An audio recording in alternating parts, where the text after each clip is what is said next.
กราบสบายดีพี่น้องทางผังลาวกราบสวัสดีพี่น้องทางผังไทยและต่างประเทศเบิดสุขุสุขุนมื้อนี้กะมาพบมาพอกับน้องสายอีกแล้วตอนนี้กะประมาณ 3-4 โมงแล้วแต่ยังแดดเนาะทางไอ้ทงเพิ่นกะเสียได้หลายเติบแล้วเพราะว่าซับหากมันออกน้ำเนาะมันกะซิซ่าในน้อยนึงเพราะว่าหากมันกะหากปักใหญ่นะหากหญ้าคิ้วเนาะซับออกทางแคมหัวแต่ยังบริสุทธิ์พังนี่ดอกเพราะว่ามันแดดก่อนก็เลยพากันพักผ่อนเนาะถ้ามันห่มก็สิเสียอีกเพราะว่าตอนนี้ก็ยังแดดอยู่แต่ก็สิพากันเสียเนาะทางไอ้ธงเพิ่นกำลังกินข้าวเนาะกับน้องลินทางน้องสายยังบ่อยากให้ไอ้ธงกินก่อนปิงฮันดอทกินนั่นแหละก็พอดีเบิดเลยเนาะซื้อฮันดอทมาซบหนึ่งกินเบิดนั่นแหละมี FC ถามว่าเตาแก๊สทางไอ้ธงไปใส่เนาะเตาแก๊สก็เอาเข้าห้องไว้อีกห้องหนึ่งเนาะเพราะว่าถ้าปะไว้ในนอกเทือนครัวกะยานมันเสียก็เลยเอาเข้าห้องไว้อันหนึ่งห้องทางน้องลินเพิ่นนอนแหละเอาไว้ทางแจ้แล้วก็หาแนวปกไว้เนาะเพราะว่าบ่ได้ใส่เตาแก๊สใส่เตาถ่านก็เลยบ่อยากขึ้นไปเฮ็ด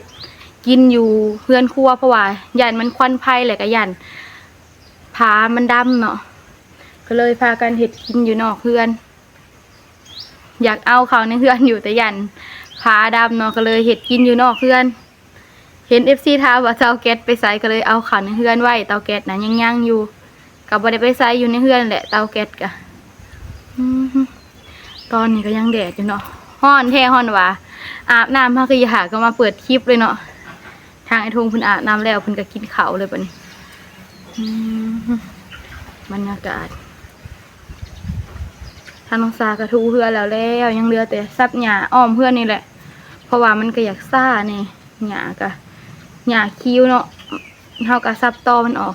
เถื่อนี่เถื่อนะเฮาค่ะเอาผ้าพันซื่อๆเถื่อนี่เฮาซับตอมันออกเนาะซับออกเบิดตอเลยบ่ฮู้ว่ามัน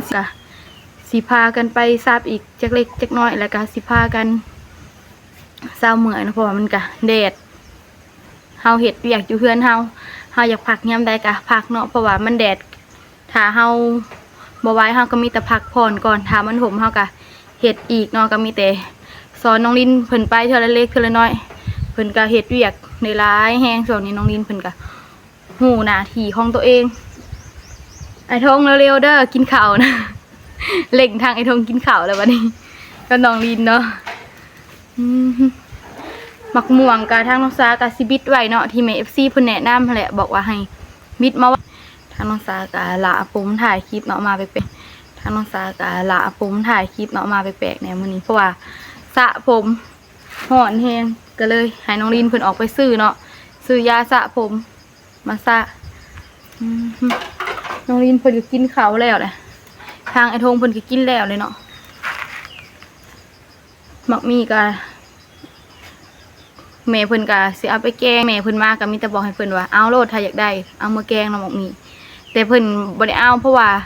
กระปูก็หายหลายเนาะคงกินหลายถ้าเอาเมื่อก็บ่ฮู้ว่าสิกินอีหยังเนาะเพราะว่ามันหลายอย่างถ้าเอาไปพร้อมกันมันก็หนาวเนาะกระปูก็ให้แม่เพิ่นเบิดเลยมื้อน่ะทางน้องสาก็ไปขุดไปหาขุดกับไม้ทงก็เอามาให้แม่เพิ่นนี่แหละขุดมาให้แม่แล้วก็น้องๆเนาะลินเพิ่นก็กินข้าวแล้วเพิ่นก็ล้างถ้วยล้างอีหยังแล้วเนาะเพิ่นกินข้าวก็เพิ่นก็สิไปเสียหญ้าทางเคียมหัวเนาะเสียทางในก่อนนะลินบัดนี้ทางน้องลินเพิ่นก็ไปเสียหญ้าเลยเนาะเสียทางในหัวก่อนเนาะทางนอกหัวก็ทามื้อหน้าก่อนเนาะเพราะว่ามันก็ยังแดดอยู่ตอนนี้ก็น้องลินเพิ่นก็เสียทางในหัวเฮาก่อนเนาะบ่เลยเฮาจึงออกไปเสียอยู่นอกวังเว้นนี่ทางไอ้ทงเพิ่นเสียทางนอกทางในเนาะบ่อยากแล่นออกแล่นเข้าเฮาก็เสียทางหนึ่งแล้วก่อนแล้วเฮาก็ออกไปเสียทางหนึ่งเนาะบ่อยากขวมไปฝั่งนั้นฝั่งนี้ก็เลยเสียแต่ทางในก่อนตอนแรงเนาะ4 โมงแรงก็ยังแดดอยู่เด้อ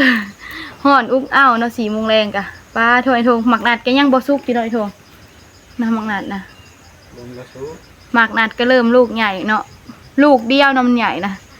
อีกลูกหนึ่งนิดน้อยหนึ่งทางน้องซาหลุดถ่าให้มันสุกอยากกินหมักนัดเลยทงเลยกบหนึ่งมันกำลังเป็นหมากเพราะเฮาคนถิ่นก่อนคิดว่ามันสิบ่เกิดเนาะตอนนั้นก็เลยพากันกลนถิ่ม2 ต้นยังเหลือ2 ต้นเนาะ มันนี้ผัดเกิดทางน้องสาคิดว่ามันสิบ่เกิดเนาะอืมไอ้ทงตำเอาอย่างนั้นนะโหน้องลีนเพิ่นก็ไปเสียเอาเป็นจังได๋กะไปเบิ่งกันเลยเนาะบัดนี้ลีนเพิ่นน้องลีนสบายดีแม่ FC เนี่ยโหน้องลีนเพิ่นนั่งอยู่ในโฮมเนาะไอ้ทงสบายดีแม่ FC เนี่ย สบายดี โดยเป็นหยัง คิดว่าบุ้งไต่คอสำหรับบุ้งมันมักไต่เนี่ยนี่ มันมีบ่งไหม ฮะต้นหมักนาวมีบ่งน่ะบ่งหยังไอ้ทง มันก็เลย โอ้ไอ้ทงเพิ่นยันบ่งเล่นเก่าเสือทางสาขนังหัวเนาะเปลี่ยนกันเห็ดหน่อยทงผู้หมักนัดกับลูกหนึ่งเนาะผู้ลูกใหญ่เลย อีกลูกหนึ่งหมักน้อยๆหนึ่งทางน้องสาถากินหมักเดียวเนาะหมักใหญ่สุดนี่ อันนี้ก็มักหมากยังก่อน หมักส้มโอ แต่มันจะเป็นหมากใหญ่กว่านี้ แม่น มันคือหักเลยมีกลนลง เฮาต้องหาแนวมัดไว้หน่อยทงเนาะมาติดกับอันนั้นต้นหมากส้มโอก็เริ่มแตกง่าอีกเนาะผู้ง่านอนก็เริ่มออกมาเลยเริ่มแตกเลยน้องลินกองไว้ก็ได้น้องลินก็ตามเลยเอาออกเลยก็เอาออกเลยบ่ทันแล้วทางน้าบอกเสียยับไปเลยได้น้องลินหรือว่าสีไปเสียตอนหนาก็ได้เจ้านะให้ไอ้ทงเพิ่นเสีย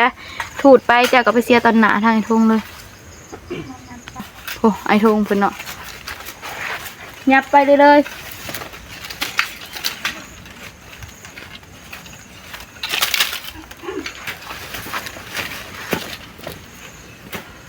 โอ้ไอ้ทงเพิ่นกลเงามันออกเนาะกลออกได้บ่ไอ้ทงกะสิบ่เห็นทางน้องลินเด้อผู้น้องลินเพิ่นอยู่ทางหลังไอ้ทงผู้แหละเพราะว่าค่าพะแยงเนาะในหันก็เลยตั้งกล้องบ่ได้มันหอม เนี่ยต้นนั้นต้นน้อยยาวนะต้นน้อย ไอ้ทงนั่นน่ะ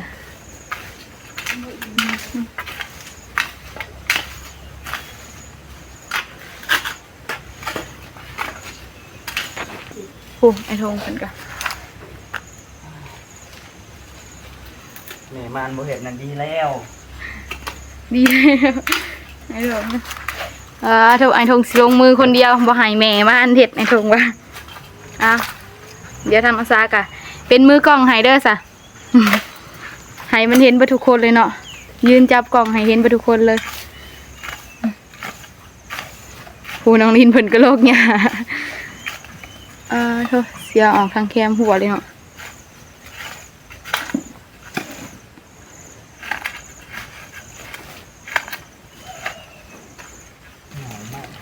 เหงาใหม่บ่อยทงนะ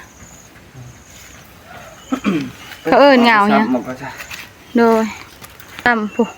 ทางไอ้ทงเพิ่นก็ออกทางนอกเนาะว่าสิบ่ได้ออกทางนอกนะมื้อนี้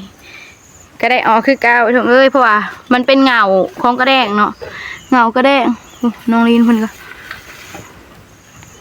เดี๋ยวทางน้องสาก็สิไปสอยน้องลินสอยน้องลินซับก่อนให้น้องลินเพิ่นเป็นคนฮูบเนาะเดี๋ยวทางน้องสาสิเป็นคนซับให้น้องลินเพิ่น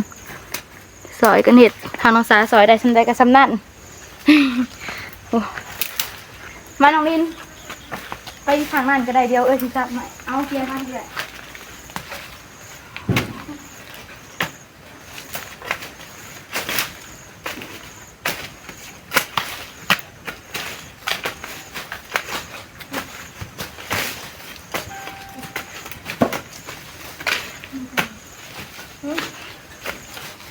เดี๋ยวว่าห้างหมด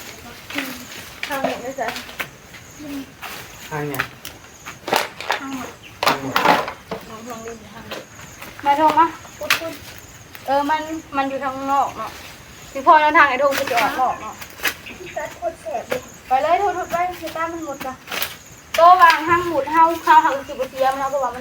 มันครบมันเสร็จไปทางทางลินขึ้นเพิ่มก็ได้เอาเทียมเพิ่มเลยค่ะเลย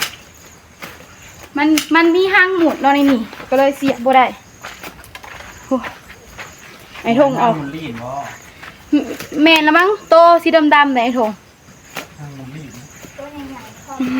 ตัวใหญ่พอน้องลินวะมันครบน้องลินเนาะแสบน้องลินวะ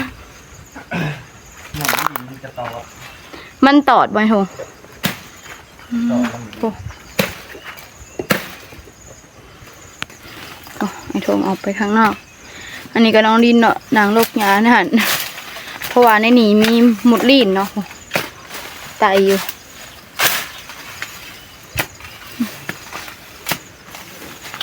ซับเงาออกเลยไอ้ทงเนาะไอ้ทงเป็นซับเงาออกเนาะมันนี่ซับแต่ฝุ่นมาหอดพี่เนาะ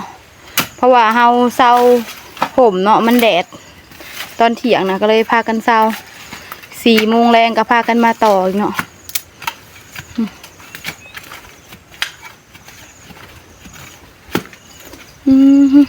ไอ้ทงเสียงซับคือซับหน่อไม้นี่เนาะซับเงาอันนี้ก็ เสียงซับคือซับหน่อไม้นี่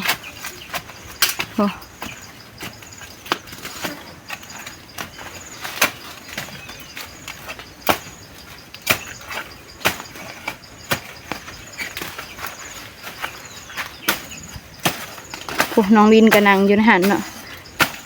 กะสิแนมบ่เห็นน้องลินปานใดเพราะว่าน้องลินเพิ่นใส่เสื้อสีดำมันอยู่ผมมันบังผมเด้บังผมต้นหญ้าคิ้วในแคมหัวก็เลยสิบ่เห็นน้องลินปานใดเนาะ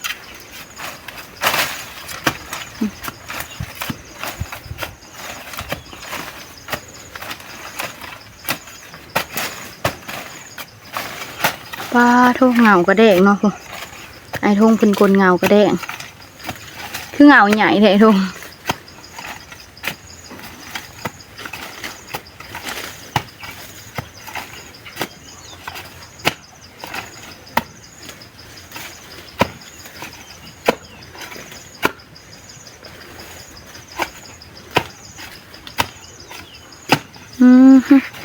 เสียงสับเงากระแดง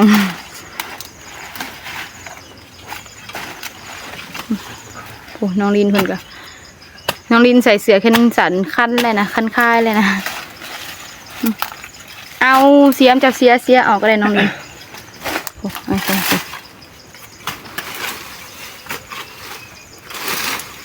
ประมาณนี้มันพักเลย พักยัง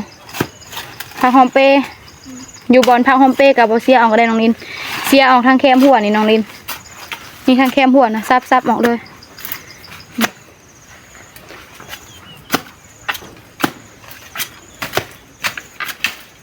แบบนั้นแหละซับออกด้วยเงามันทางแคมหัวนะ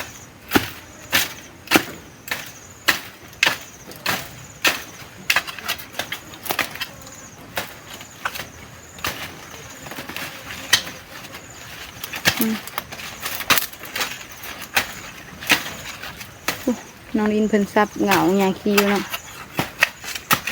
ทางน้องสากับเป็นมือกล่องให้ทงเพราะว่าทาตั้งมันก็สิบ่เห็นเบิดทุกคนเนาะว้าว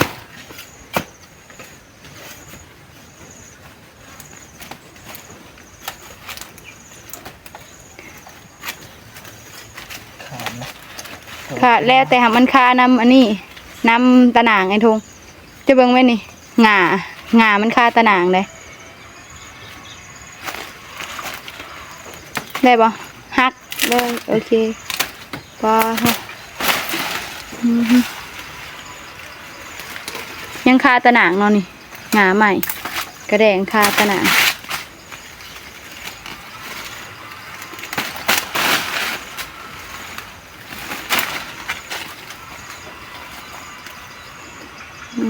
ไอ้คงเสียแปนเลย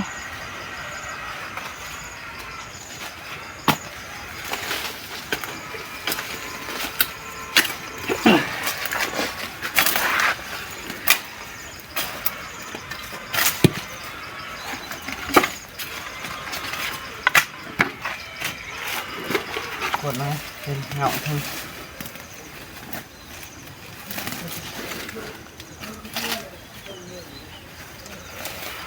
เห็นยังไงดูมันนะ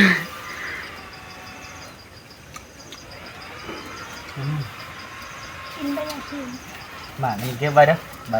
ใบยัง ใบขี้ชม ใบขี้สม ตัวว่าตามสมุดแดงนะ ฮะ ใบหยังใบขี้สมไหมโทฮะใบขี้สมเป็นแบบนั้นน่ะ เรียนสื่อวัน อืม ไปเอิ้นไปเดะใบขี้สม โดยทางน้องซาบ่เคยได้ยินเนาะใบขี้สมว่ะใบหยังใบขี้สมโอ้ไอ้โทงคอยซับนะดึงออกแล้วนี่น้องลินนี่ทั้งหัวนี่ทั้งหัวนะที่ไอโทงซับเหงาออกแม่นแล้วนั่นน่ะบอกสอนน้องลินไปเทื่อละเล็กเทื่อละน้อยแมงเผิงตอมผอยนี่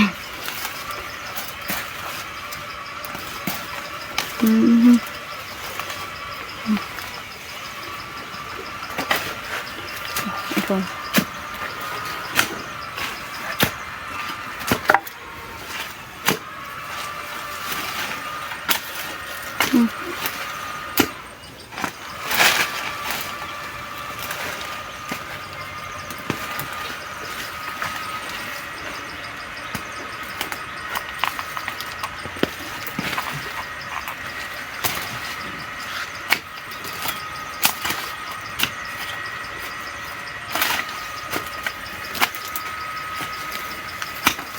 ระวังหมดครบด้วยน้องลิน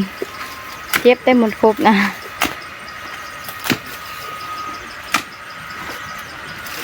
เอาไปเลยปลาทุกหากใหญ่แท้ทุกกันนะ หมดห่างเลย เอาหากออกเลยไอ้ทงว่ะ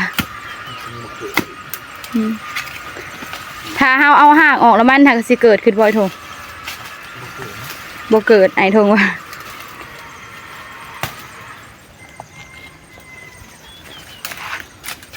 เจอไข่กระป๋อง หืม ไข่กระป๋อง แม่นจะบ่ไข่กระป๋อม แล้วมันเป็นไข่ยังมด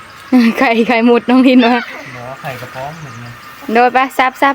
อ้ยจะบอกกับไข่หมด อ๋อ เอ้ยจะบอกกับไข่หมดค่ะ น้องลินว่าไข่มุก น้องลินบอกว่าไข่นุกน้องลินว่ะ เอาไว้ก่อน มาสิเลี้ยงหมด บ่ เอาไว้ก่อน แม่นเอาไว้เบิ่งก่อน อุ้ยหมดแดง ระวังมันพบด้วยหมดแดง มีขนมแบบ พุดหาเหงาบ่ทงพุดเหงาหญ้าคิ้วปลาทุก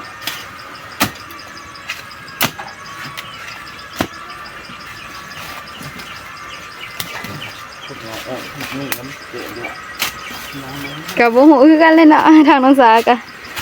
พุดเหงาหญ้าคิ้วออกว่าสิเกิดหรือบ่เกิดทางน้องสาก็บ่ฮู้เนาะว่ามันสิเกิดอีกบ่หรือว่ามันบ่เกิดเนาะ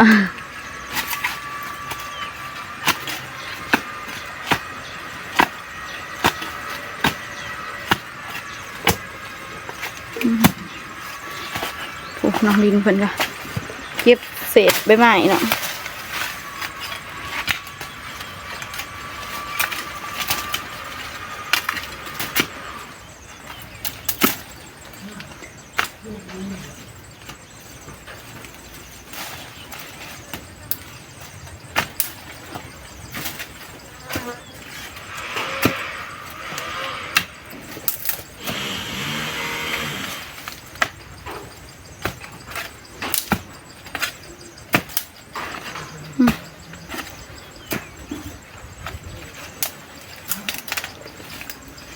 ดึงขึ้นได้บ่อยทง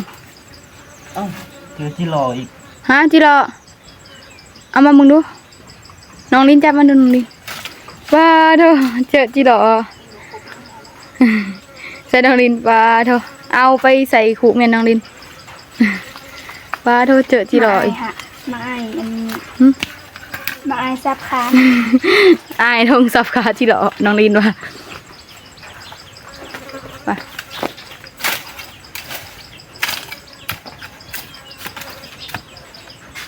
เสียงมีดพ้นบ่อยทงพ้นตกเลยทงสิ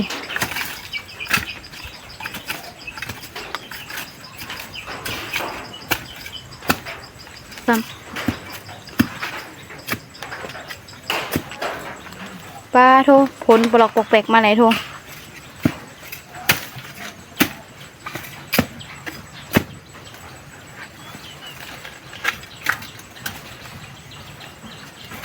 ครับเหงามันทั้งในเลย น้องลินซับเอาทางในดู เสียมีบอลจ้ะนะ เพราะว่ายังหัวขาดครับ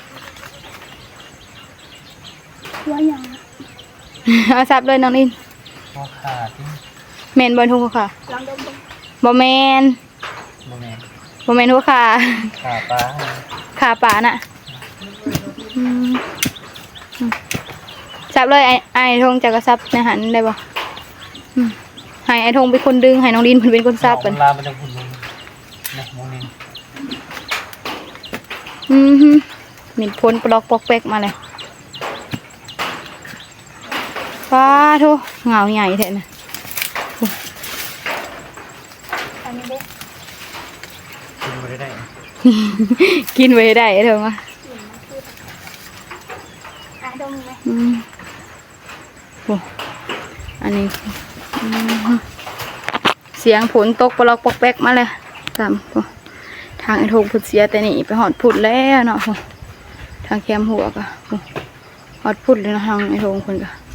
เพิ่นซับเหงามันออกเลยไอ้โทงทางน้องสากาสิได้จบคลิปไปเพียงแค่นี้เด้อไปพบกันในคลิปหน้าเด้อกะขอบคุณทางเมฟซีเบอร์สุขุสุคนที่เบิ่งคลิปของน้องสาต่างแต่ต้นจนจบที่บ่ขามโฆษณาทางน้องสาวว่าผิดพลาดประการใดก็ต้องขอโทษขออภัยทางเมฟซีเบอร์สุขุสุคนทางน้องสาสิขอตัวลาไปเพียงแค่นี้ขอกล่าวคำว่าสบายดี